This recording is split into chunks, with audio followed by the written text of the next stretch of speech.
guys, hello. This is my first talk at PHP Southwest, so hopefully afterwards your feedback is going to be kind.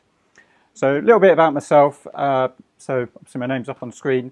Now, I'm the senior PHP developer for the clothing company Superdry, where I've been working there now for the last 8 years, but I've been a PHP developer for probably the last 20 odd years, dabbling here and there. So before we actually dive into the actual talk, security, for those who've not really looked into it, it's an enormous topic. It's quite complicated, but hopefully with the two talks tonight, it should just give you an understanding behind it. Now, if you're new to the world of security, it'll give you a huge insight into it, and if you're not new, hopefully it'll shed a few reminders. So what am I actually going to be talking about? So I'm going to give a brief overview of the common mistakes that are made with the web applications that could lead developers and others to a security faux pas. I had to get that in, a colleague of mine's French. And some real-world examples of where I screwed up and where others have screwed up. So obviously later on in the year, I'll probably use some of the examples on here to give a talk then. And obviously an overview of what we can do to protect ourselves from making these mistakes. To err is human, but to really foul things up, you need a computer. This is definitely true when it comes to web development or software engineering. And as developers, we all have our unique way of doing things. That is how we write code. Some of us are good, some of us aren't. How we debug code, and the environments that we're using. Please tell me no one's using WAMP. Now, we're all very busy in coding and developing our next application, hoping that we're going to get paid. Unfortunately, there are people out there who want to take advantage of what we're doing, and that is hackers. Now, we're not actually going to talk about hackers tonight because they're not the dangerous people. No, the people that we're going to be talking about is you guys and me, the developer, and also project managers. But that'll be discussed later. Now, we've got lots of different tools, which I know Katie's going to be giving a talk on the OWASP, which are there to push us in the right direction. Now, as developers, we fall foul of a few things. Now, the things that we fall foul of are these. I probably fall foul of all of these, and definitely the overconfidence one. So anyway, let's dive into peer pressure. So what do I actually mean about peer pressure? So this is a text message I got from my boss about a year ago. And it was a Saturday morning. I was out on the hill, and he sent me this. So I thought, okay, fine, I'll respond back to him. No, get your own bloody password. So rather than just ignore that, he sent me this, and I still have the text message.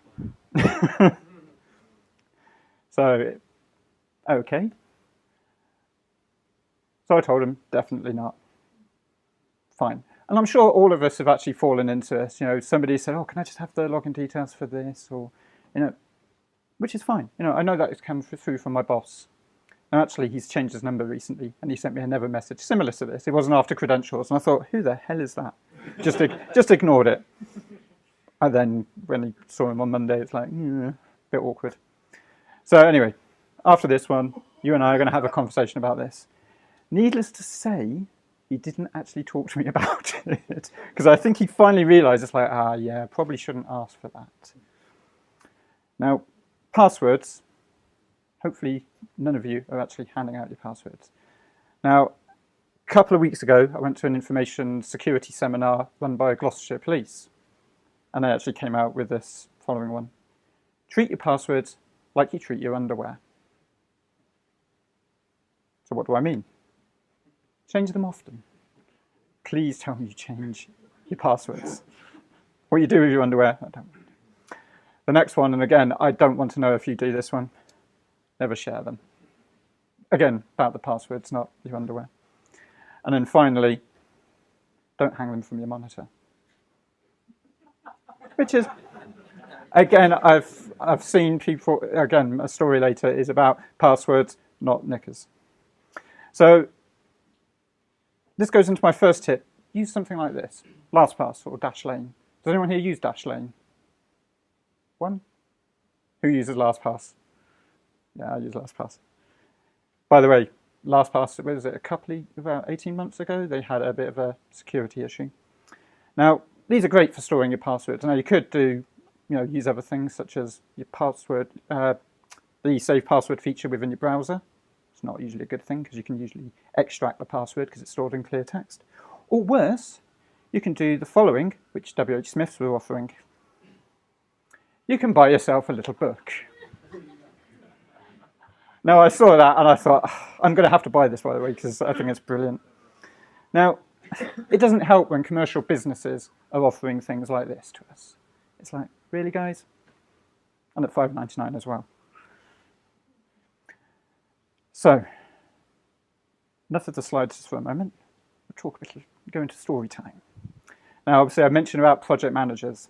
Now, as Ashley here will attest, we have a lot of project managers at Superdry, and over the years we've gone through more of them than probably most of us have had hot dinners.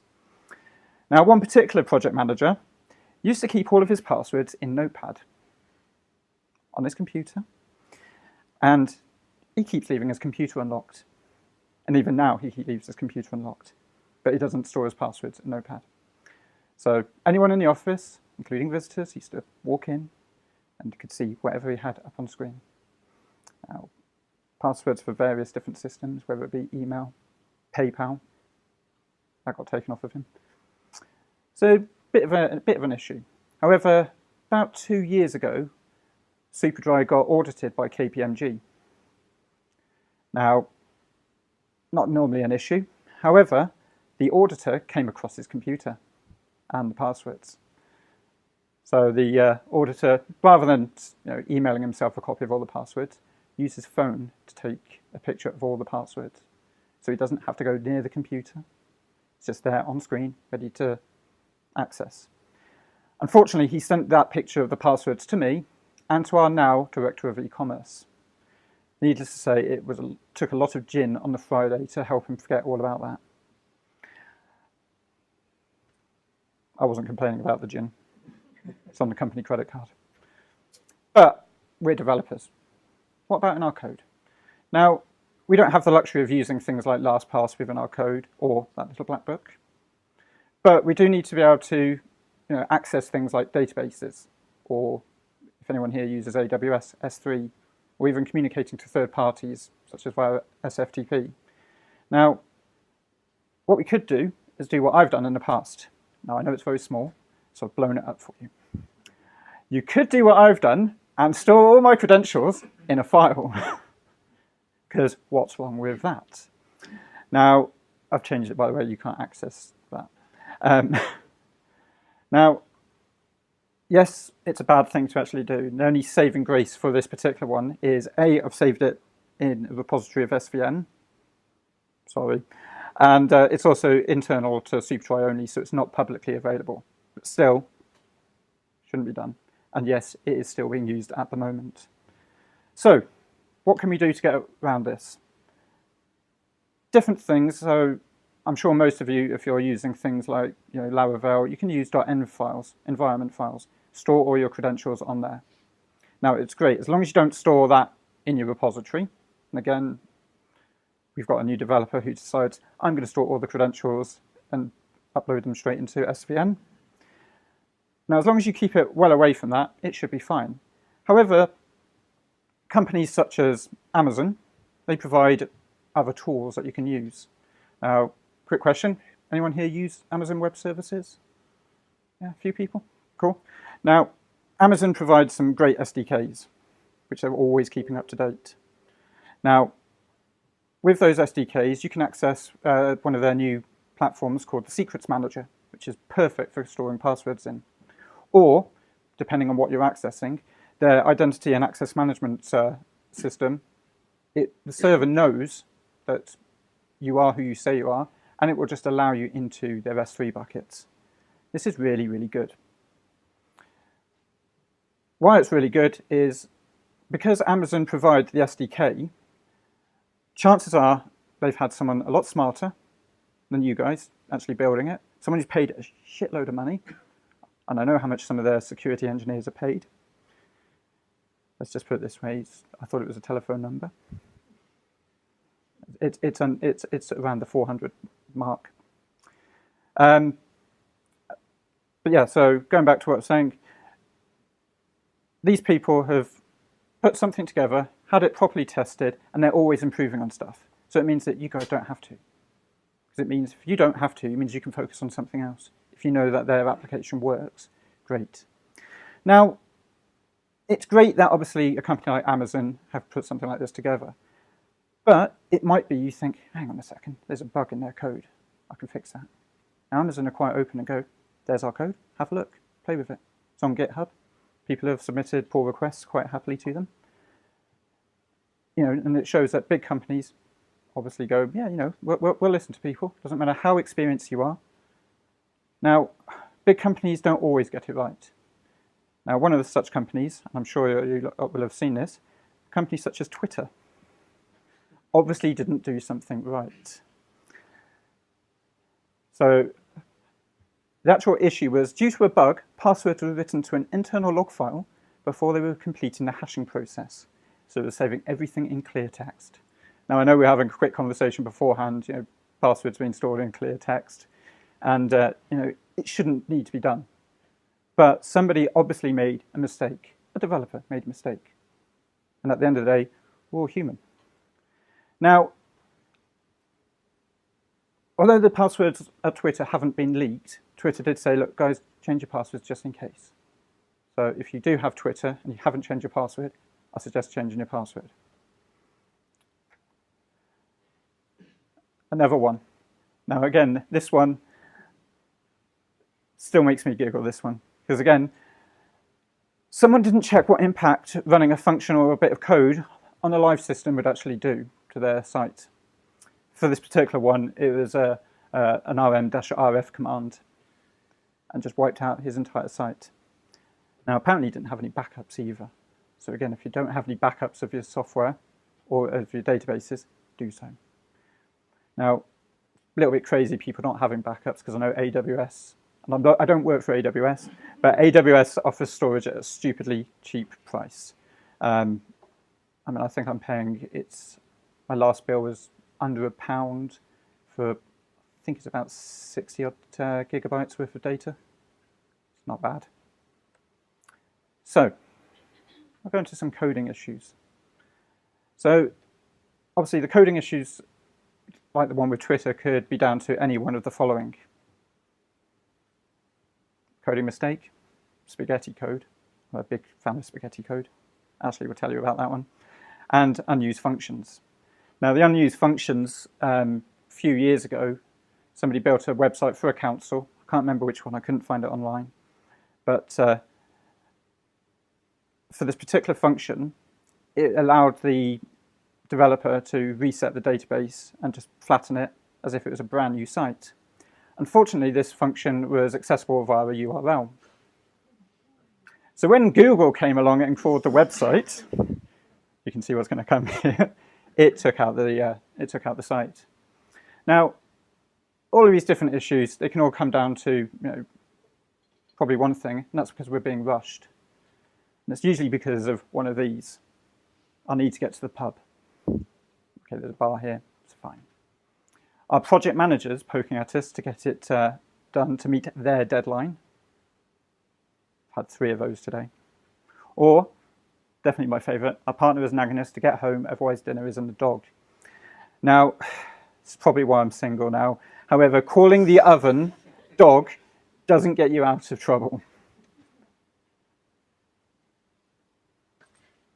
It's quite fun. Now, another one is the overconfidence. Now, Ashley was involved in this one. A couple of weeks ago, we interviewed a potential developer who was just leaving university. So I thought, brilliant, great. So I asked the developer what frameworks he's been using. And he said, and what he actually said to me was a little bit shocking, because he said, I've written my own, so I know exactly how it works. So I thought, let's have a look at some of his code. Now, if you do want to get a little bit closer to have a look at some of this, please do. And if you want me to email you the files as well, I can do that as well. Now, a few issues instantly jumped out at me from looking at this. And I thought, okay, he's using his own framework, and bits and pieces throughout the code was just, I cringed a little bit. Now, I know we've had lightning talks on, to use a framework or not. And for the application that this guy built, it's, I think, a small game for so they're currently using it. But we've all probably thought, yeah, I don't need to use a framework and stuff. Well, using a framework is really, really good. It's like using a library or SDK.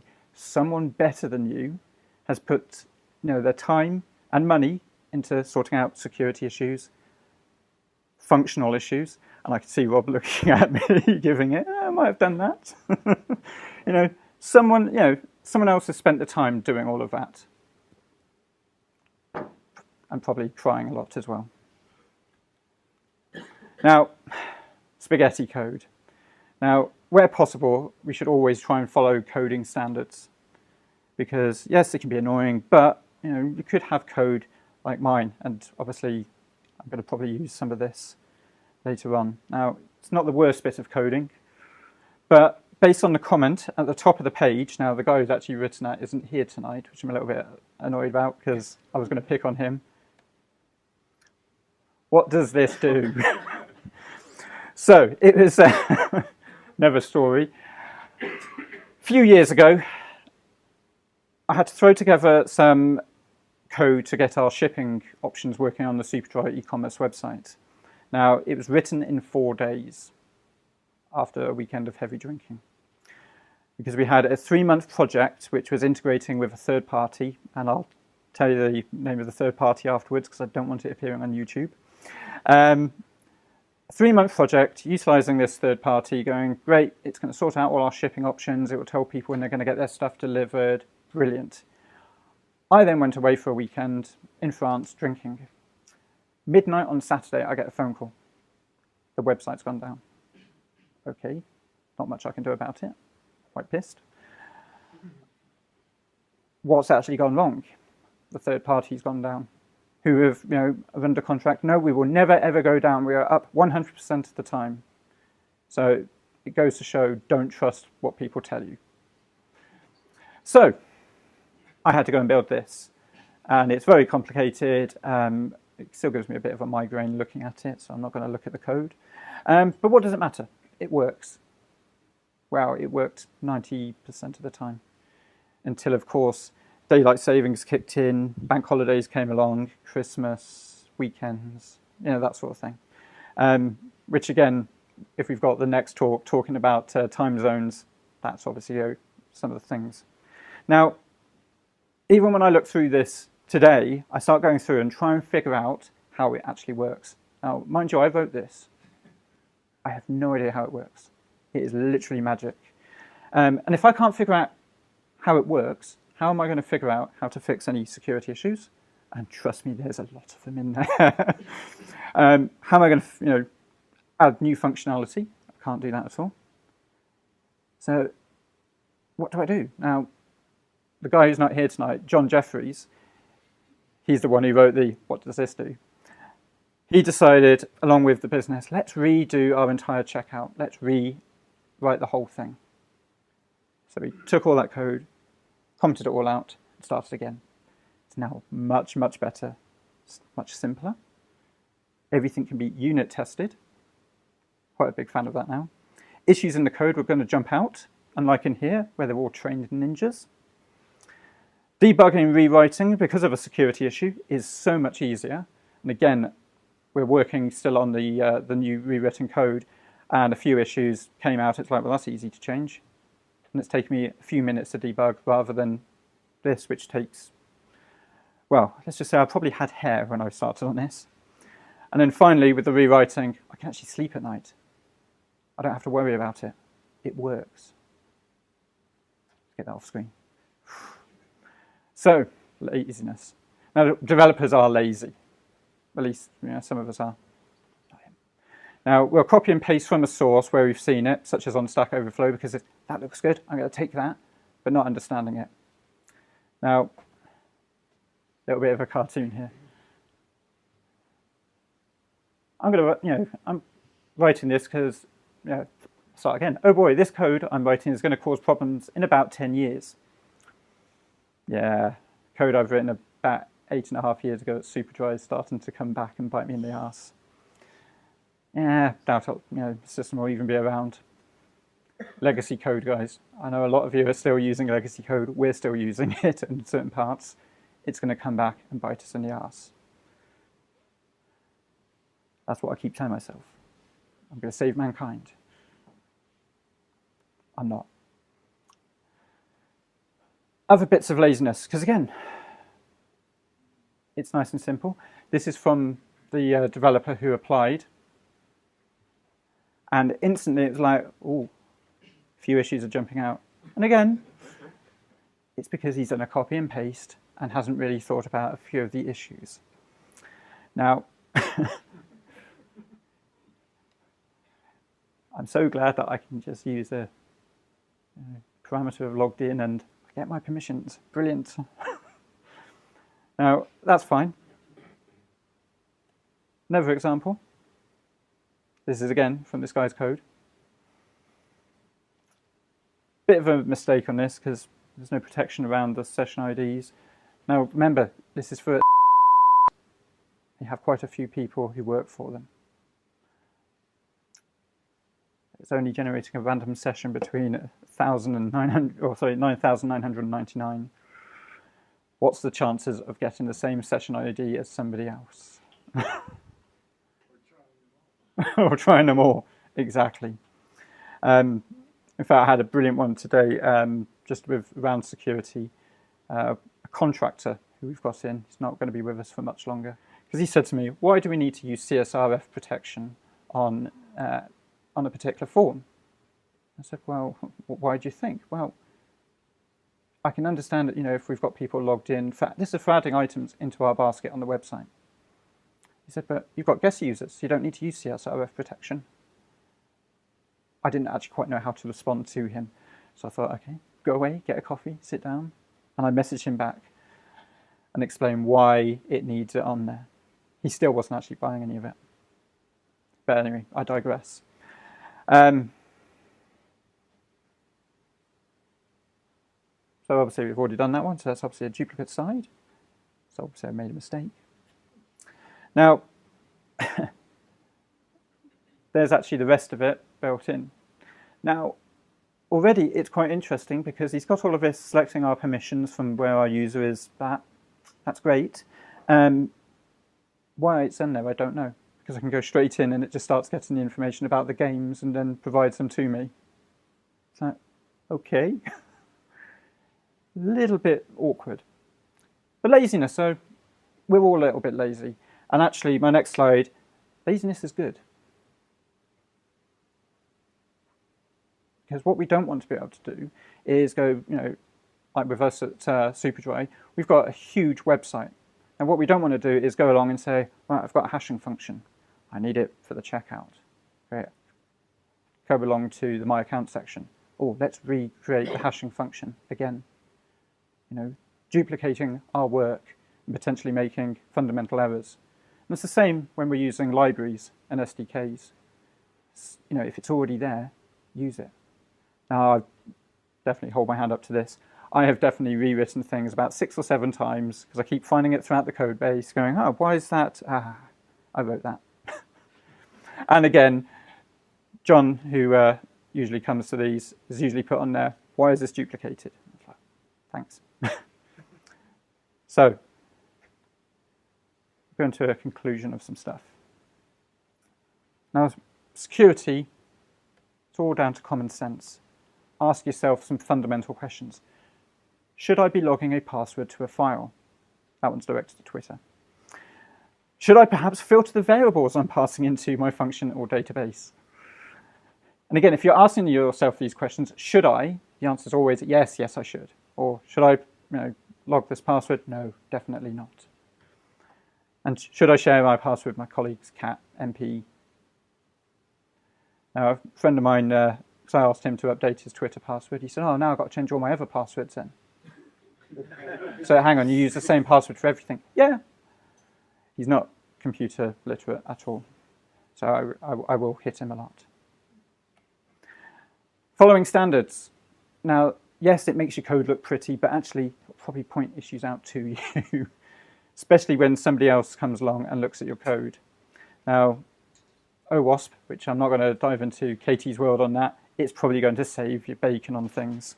I know it already has on a few things on the Superdry website. Peer reviews. Now, I hate peer reviews. Again, John used to come along, check all my code, and why have you done it like this, and why have you done that way?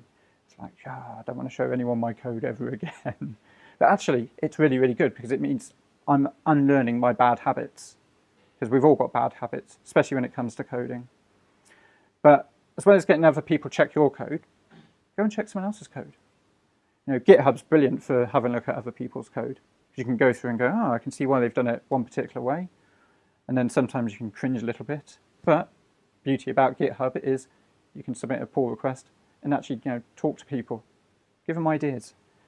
But like with the joined in stuff, give constructive feedback. And then restrict access. If someone doesn't know what they're doing, keep them away from systems. Again, our project manager doesn't have access to a lot of the key systems anymore because I won't let him. He keeps asking for them. Some people, you know, we've got lots of people using MySQL and it's, oh, I can just run this query, it's fine. And again, we had it's actually a very good friend of mine. She ran an update against the Superdry website. I'm just updating this one person's email address. She updated everyone's email address. Thankfully, we have backups and we take backups every couple of hours. But that's not the sort of thing you want to do at 5 o'clock on a Friday. You want to go to the pub, and so then you're having to rush. We got beers into the office, so I didn't have to go to the pub. And then finally, training. If you don't know how to do something, or you want to improve, get yourself trained. Now, a little bit of a plug, which I quickly added on. You know, we come to these meetups, and there's also the Bristol PHP training. I haven't been to the Bristol PHP training. I'm going to try and get along because I don't know everything. And I don't think everyone here knows everything. But people will know more than others about one subject or another. So to finish off, back to this slide. Well, just by what I've already gone through, that is actually correct. Don't need a computer. It helps. Guys, thank you ever so much.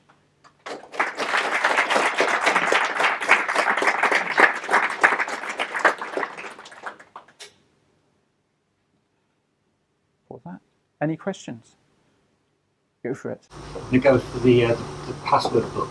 Yes. Think of your average user, and when they struggle to use things like 1Password, LastPass, and Dashline, wouldn't it be better that they have a single location where they have a unique password for every website that's long and complex that they can't remember, than the same password they use everywhere? Potentially, yeah. I mean, it's one of those where I'm actually thinking of my dad for this one. He'll put all of his passwords into something like that. The only problem is he'll lose the book. It's less like, well, if you're using it all the time to log into things, He'll find a way to lose the book.